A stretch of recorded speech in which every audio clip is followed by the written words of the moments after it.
Today, we're gonna cover how much my YouTube channel with 80,000 subscribers made in 2023. What I'm not gonna do is go into a whole bunch of detail on the CPM and all this crazy stuff on YouTube, but what I am gonna talk about is the challenges and struggles that came along with it, comparing and contrasting long format videos versus shorts, and if you are an aspiring creator, was this actually profitable and is it actually worth it? So right off the rip, because I do not wanna waste your time, in 2023, our YouTube channel made $21,374 in generated revenue. Of the $21,374, I took $0 in sponsorships and I did $1,033 in affiliate marketing. Other than that, the rest of it, which I believe is $20,346, is all YouTube ad revenue. So you may ask, why didn't I do any sponsorships? For one, I thought our channel was too small to really start selling out to sponsorships, and it wasn't because of lack of interest. We probably had 2 or 3 sponsorships a week come into our email, give us a phone call wanting us to sponsor them on the channel.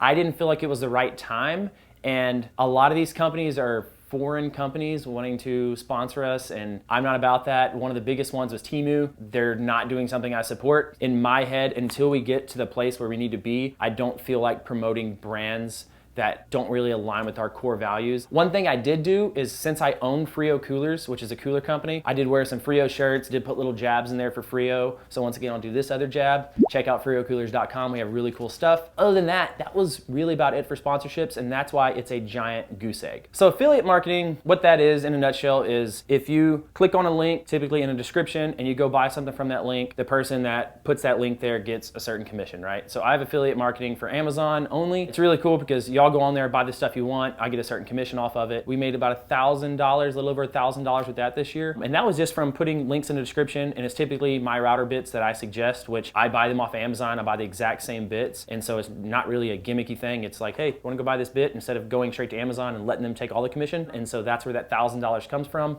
Not any more complicated than that. So if you wanna see what affiliate link is, check out the link in the description. It says my favorite router bit, and you can click on that link and buy something, and I'll get 2 to 3%.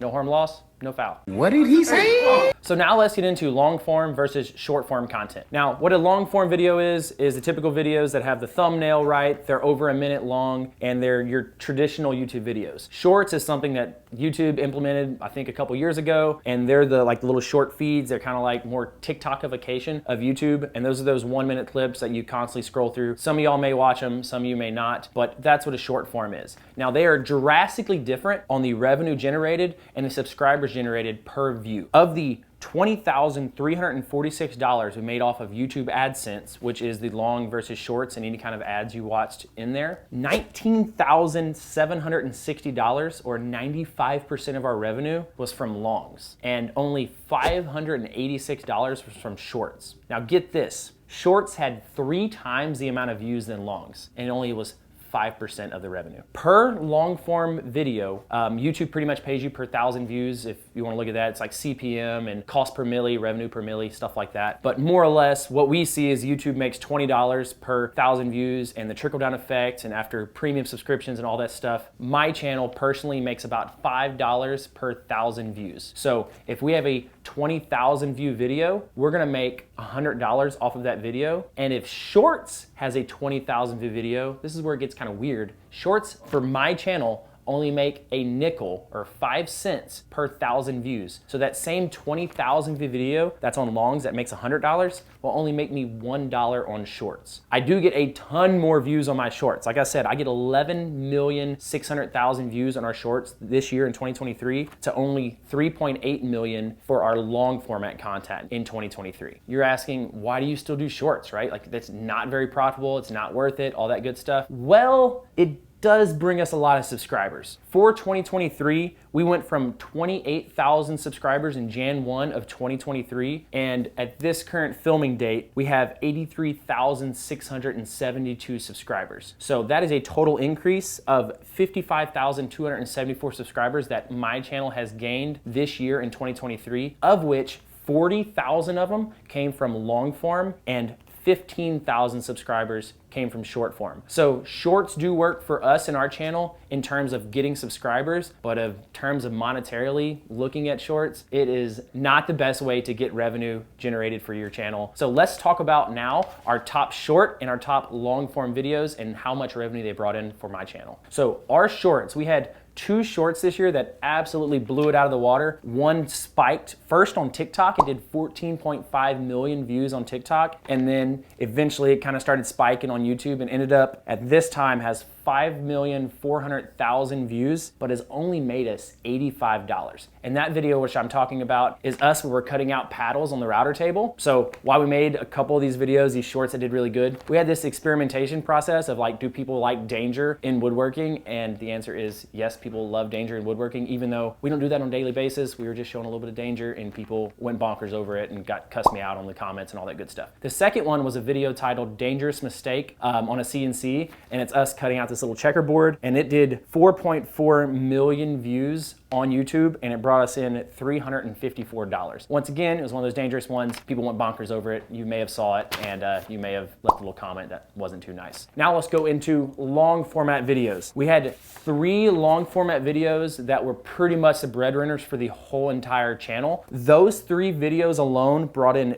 55% of the total revenue generated for the channel as a whole. The biggest one was our man stand video. It's a video which I talk about how one product did over $1 million in sales for me, put me through college. We put a ton of time and energy into that video, put our hearts into it. It was a super emotional video for us. So that video brought in $4,934 and currently has exactly 1 million views. The second video is how my desktop CNC made over $500,000 in 2 years. That one I posted the previous year, but it still did really good this year. It got 861,000 views and brought in $3,500 for us. And then our third one is 5 woodworking projects that sell, and that one did 335,000 views and brought us in almost $3,000. Now, with all that being said, let's talk about some challenges and some practicality of actually making these videos, and is it worth it for you, and some of the struggles you may have along the way that we've encountered this year as our first real full year on YouTube. So some of the challenges and struggles that I've had in 2023, let's go back to the very first part of the year. It was still me and just Anthony, which is an employee of mine that runs the CNC, making videos for the first little bit, and I really didn't have my heart into it. Around March, end of March, I decided that, you know what, we're gonna make a full run at YouTube. So I went out and hired a full-time videographer, and you may have seen him if you watch my channel,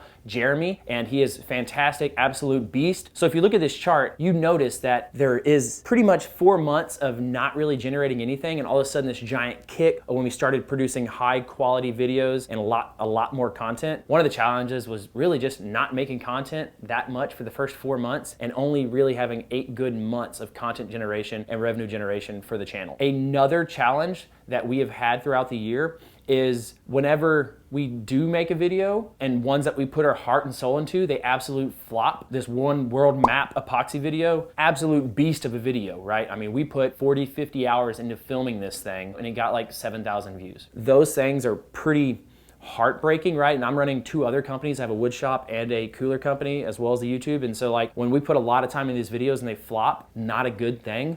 We've had a couple of those this year and those suck. Those are challenges, obstacles, however you want to look at them. Another thing that we have had since we are in our infancy stage as a YouTube channel is that as we kind of navigate and find our voice and find our direction, we are putting out a lot of sporadic videos and trying to find our voice as creators and what we love to post. And so when we do that, it's kind of a challenge to figure out our voice, what we want to stand behind, and then it kind of makes our audience scattered as well. And so that has been a challenge for us this year. And I think the third challenge overall was whenever we do post something and it does take off, a lot of times it's this external taking off thing. And what happens is it's not YouTube picking you up, it's some other external site that we have no idea about, and it really screws up a lot of our algorithms and a lot of our watch times and all that. And the video just like peaks and then just dive bombs. We just cross our fingers that it doesn't take it off and just kill it because it kills the watch time and then YouTube just kills that video. What we would love from our subscribers is that they watch those videos as soon as we post them because the YouTube algorithm absolutely loves that. And if you do watch those videos right when we post them, they kick off organically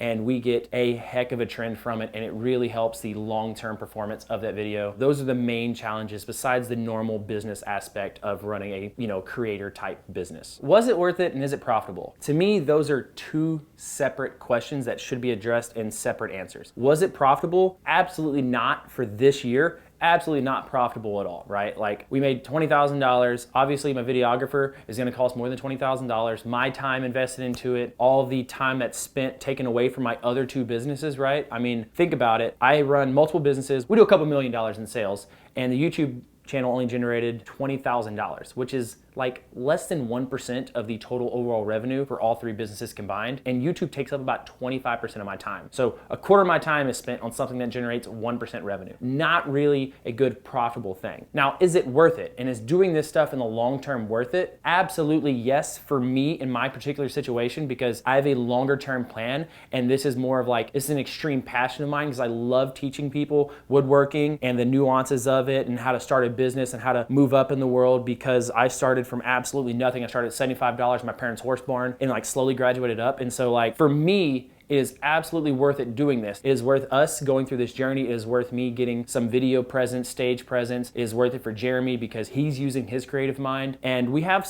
a lot of really cool future plans for the channel. So it just really depends on what you're filming for. Are you filming for a quick buck? Then starting a YouTube channel may or may not be worth it. But if you're making videos because it's something you're passionate about and it's something you want to pursue and you're extremely knowledgeable about it, and you sleep and you dream and you eat about these things and these videos that you're making, then it is absolutely worth it. So look at your time horizon and know your why, and then decide for yourself, is something worth it or not? And is it about the money, or is it about like the value and the passion that you're putting into it and the value other people are getting? And last but not least, guys, thank you. Thank you for a absolute wonderful 2023. Thank you for all the comments, the like, the subscribes. If you're not subscribed already, be sure to do that. Thank you just for everything y'all have done. It really helps me, Jeremy, and it really just helps the American dream. So thank you so much for supporting us. Thank you so much for everything you've done. Do not forget, like, subscribe, comment. And as always, guys, remember, if you ain't cutting it close, you ain't cutting it right.